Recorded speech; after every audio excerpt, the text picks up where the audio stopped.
Neutralisation de nombreux terroristes et destruction de leurs véhicules à Dar'a et dans les banlieues de Damas, Hama, Idlib et Al-Hassan.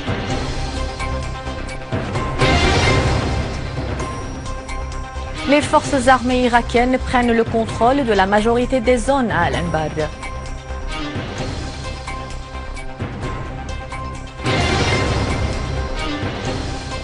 Ouverture de la 11e rencontre des oulémas à Damas sous le thème « Le rôle des oulémas dans l'assèchement des racines du phénomène de l'extrémisme et du takfirisme ».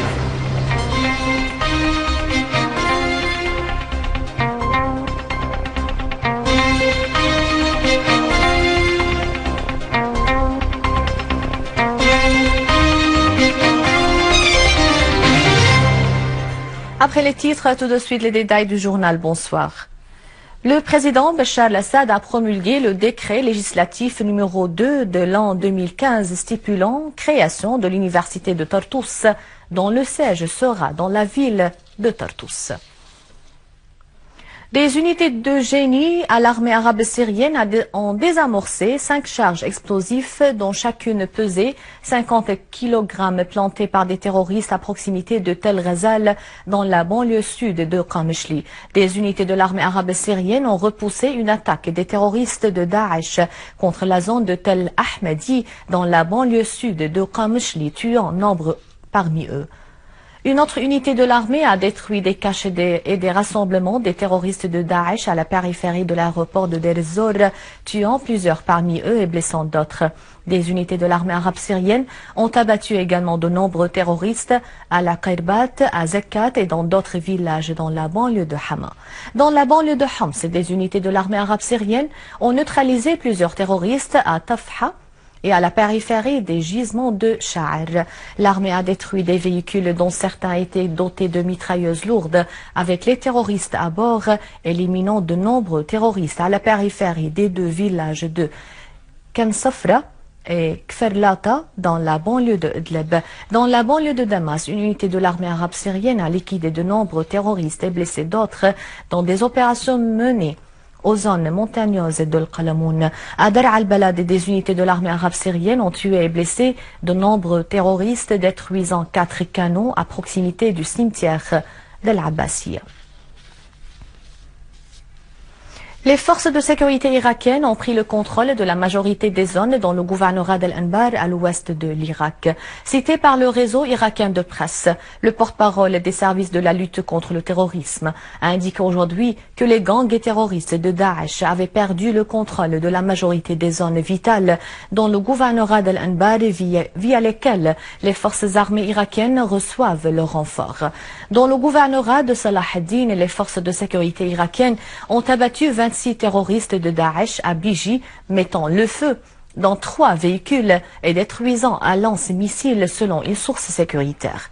Dans le gouvernorat de Diyala, le commandant de la police a souligné l'arrestation d'une cellule armée affiliée au réseau terroriste de Daesh au sud de Baqouba, précisant que cette cellule est derrière l'enlèvement et le meurtre du directeur du commissariat du gouvernorat.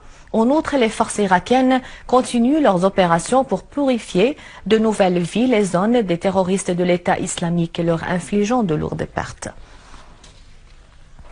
La force terrestre de la garde révolutionnaire iranienne a arrêté un groupe terroriste dans la zone de Serbaz et Sistan et à Blogistan, au sud-est de l'Iran. Un communiqué publié par la force terrestre a fait savoir que les forces militaires et de la police ont démantelé une cellule terroriste au sud-est du pays en se basant sur des données précises. A signalé que ce groupe terroriste avait mené des opérations terroristes contre les forces de mobilisation au sud-est de l'Iran, tuant et blessant nombre de leurs éléments. 2 policiers saoudiens ont été tués alors qu'un 3e a été blessé dans un attentat suicide qui avait pris pour cible une patrouille des gardes des frontières dans la zone de Ar'ar au nord de l'Arabie Saoudite.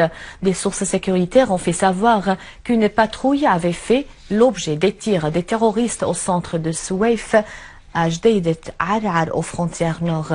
Les terroristes ont été assiégés suite à la liquidation de l'un parmi eux, tandis qu'un autre avait actionné sa ceinture explosive, tuant 2 policiers et blessant un 3e.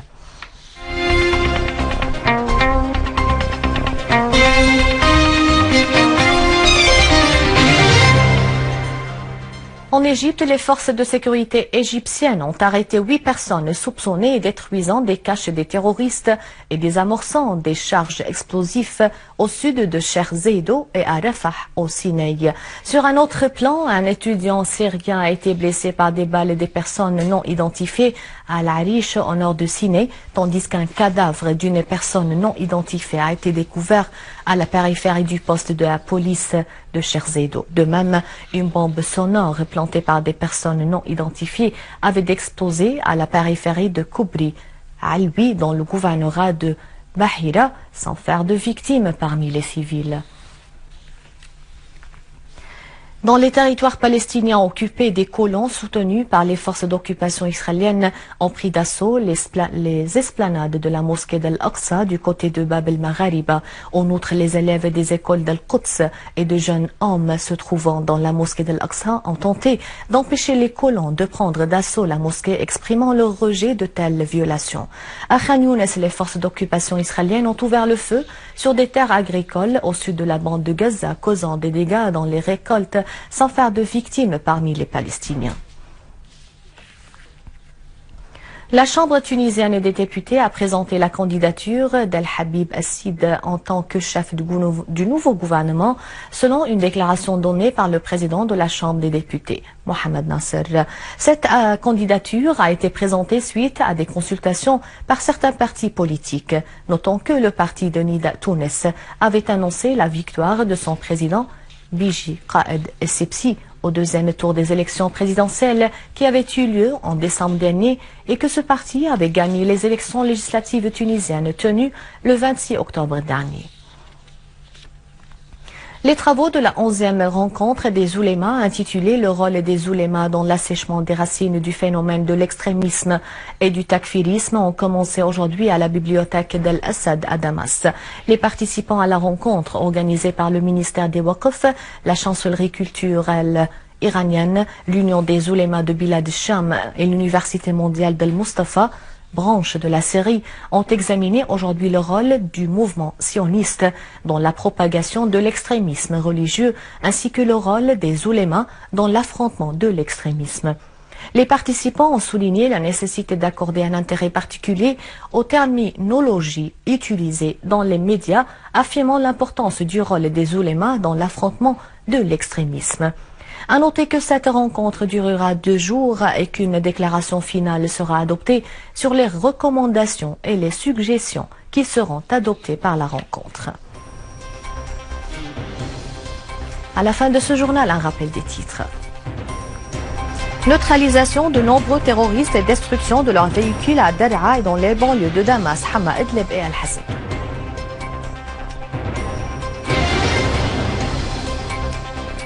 Les forces armées irakiennes prennent le contrôle de la majorité des zones à Al-Anbar.